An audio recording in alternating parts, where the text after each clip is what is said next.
So, welcome back children.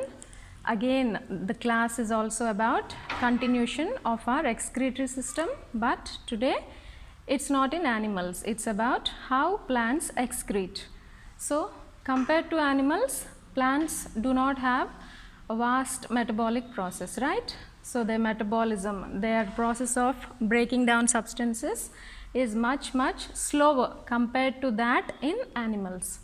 But still plants do excrete certain things. Okay. For example, if you place a plant in darkness where there is no sunlight, and also in case of plants which lack chlorophyll, okay, which do not have the green pigment called as chlorophyll.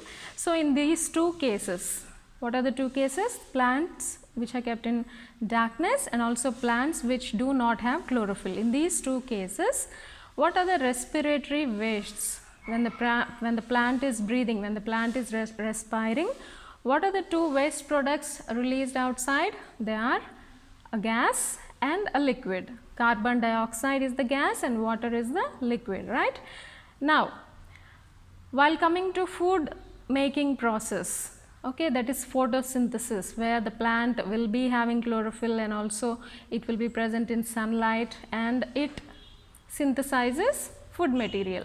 So, in that process what is released outside? Which gas? Oxygen, right. So, now how are these gases and water, from which pores are they coming outside? Through pores called stomata and lenticels, right. See, here are the spellings: S-T-O-M-A-T-A, stomata, L-E-N-T-I-C-E-L-S, lenticels. These are minute pores, okay.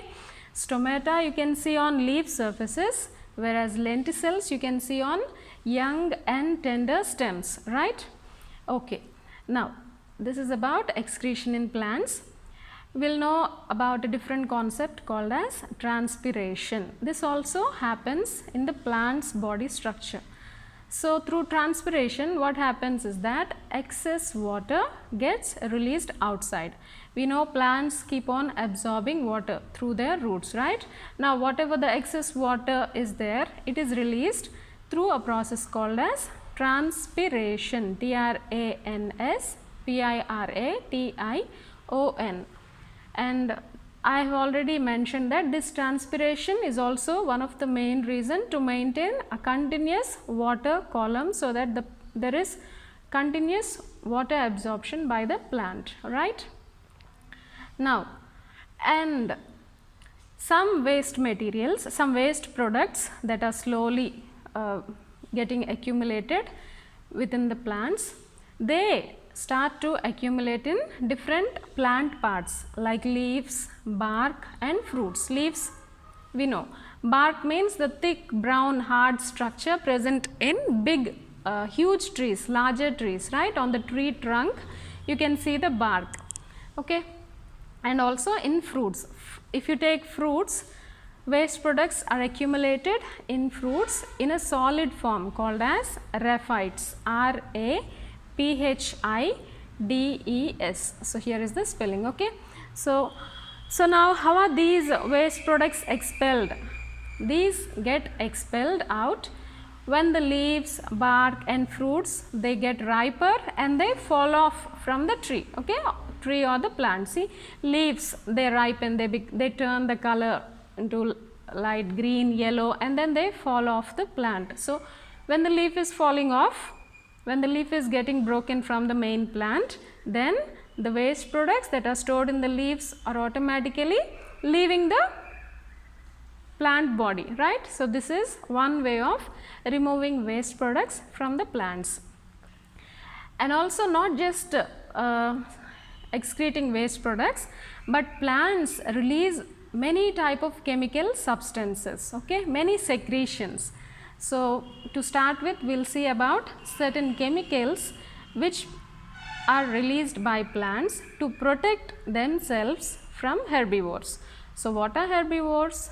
Plant eating animals, goat, sheep, buffalo, these kind of domestic animals, even in the wild, camels, giraffe, these eat leaves, okay, tender shoots.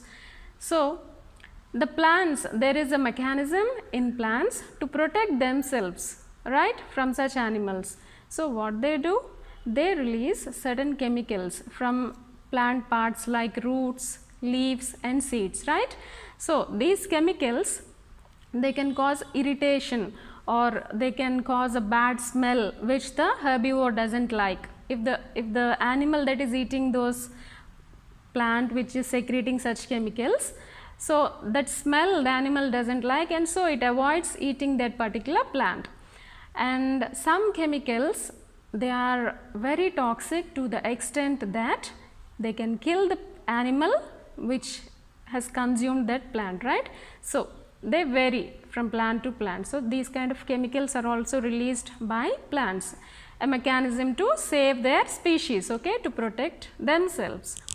Now apart from these type of chemicals, there are also other chemicals secreted by the plant to protect and recover itself from injury. For suppose if you any injury, let it be of any type, any cut injury or any animal had bitten the plant, anything, any injury caused due to heavy breeze, okay, such injuries can be recovered by the plant itself, because the plant is having a capacity to release certain secretions in which certain chemicals are present which close the wound. Like what will we do if we are having a cut or a wound, we will close it with a band-aid, right. In the same way, these chemicals, they close the injury so that the plant can recover faster, fast recovery, they can recover soon. So apart from these, there are certain other chemicals called as attractants, right. I have told you some chemicals release a irritating smell, bad smell, so that the animal will leave the plant. In contrary to that, means opposite to that, some plants release, most of the plants, almost many plants, they release certain chemicals called as attractants, ATTRACTANTS. Attractants means they attract the insects or the small birds for a reason. What is the reason? Maybe for pollination, maybe for seed dispersal, or maybe even for nutrition. What is pollination? So how are we getting the fruits? How are the flowers turning into fruits? After crossing a process called as pollination. When the flowers are pollinated, they become mature and they turn into fruits, right. So for the process of pollination and also for seed dispersal. Now inside the fruits, there will be inside fruits or any pod like if you take beans, so those kind of plants, what do they want? They want to spread their species, means their seeds should be dispersed everywhere, okay. So is anybody going and doing that in the wild, in the forests or generally in the nature? No, nobody does it, but there is a inbuilt mechanism. For suppose if any animal with fur on its body, with fine hair on its body, if it passes across a plant, then these seeds which are having minute hairs or wing like structures, they get attached to the animal's body. Or else if not animal, imagine that there is a river flowing, river is flowing. Now the seeds of the plant which are having the same thing, tiny hair like structures or wing like structures, the breeze will carry them, they will fall onto the water. Now this water transports those seeds to different places, so that in that place also this same plant can grow, okay. The seed will turn into a baby plant and then to a bigger fully mature plant. So seed dispersal also happens. These attractants, these chemicals, they attract the insects or the animals, these things. And also for nutrition. Now what do you think I meant about nutrition? In this case, there is an bacterium called as Rhizobium. So this bacteria, it is generally present in the soil. So now the legume plants, means the beans, the plants which belong to the beans category, pulses category, these plants, they release certain chemicals called as attractants which attract the rhizobium bacterium present in the soil to come and live inside the plant structure. Where inside the plant? Inside the root nodules present in the plant, right? Leguminous plants, legumes, pulses plants, in their roots they are having swollen structures, okay, like nodule like structures.